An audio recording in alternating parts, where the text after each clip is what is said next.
À l'époque, je n'en ai pas parlé au réalisateur ni au producteur, j'aurais dû. Mais comme...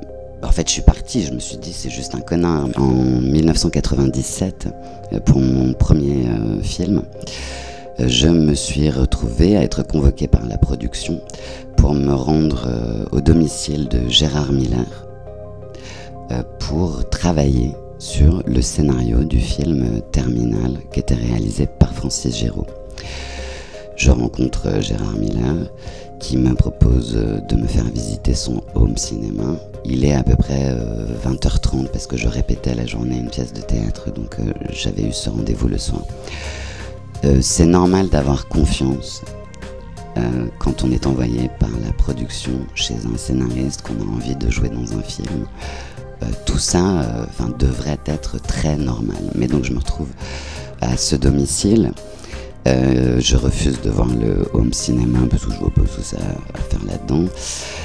Et là, il me propose une séance d'hypnose que je refuse parce qu'encore une fois, je ne vois pas. Et puis, je trouve le mec franchement pas sympathique.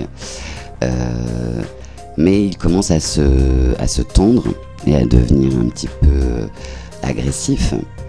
Et à me dire, bah alors, qu'est-ce qu'on va faire, qu'est-ce qu'il faut faire sur ce scénario? Et je lui dis qu'on n'a qu'à rien faire du tout, que vu comme c'est parti, c'est pas la peine. Ce à quoi il me répond qu'il retirera donc les répliques de mon personnage pour les donner à d'autres actrices. Je lui dis, tant mieux. Bon. Mais ensuite, il y a eu le tournage. Et il se trouve que donc on n'était que des jeunes femmes de 19 ans. C'est une histoire qui maintenant a été révélée au grand public. Il y a une enquête qui a été menée par Mediapart et aussi par le magazine Elle, dans laquelle j'avais pu témoigner. On est à 90 victimes de cet homme. À l'époque, je n'en ai pas parlé au réalisateur ni au producteur, j'aurais dû. Mais comme... En fait, je suis parti, je me suis dit, c'est juste un connard, mais j'ai... Enfin, bon, voilà. Mais il se trouve qu'ensuite, pendant le tournage, donc, il y avait une classe, on avait toutes à peu près entre 18 et 20 ans. Il y a deux jeunes femmes qui assez spontanément, enfin parce qu'elles se sont rendues compte qu'elles avaient vécu la même chose, ont parlé devant nous ouvertement.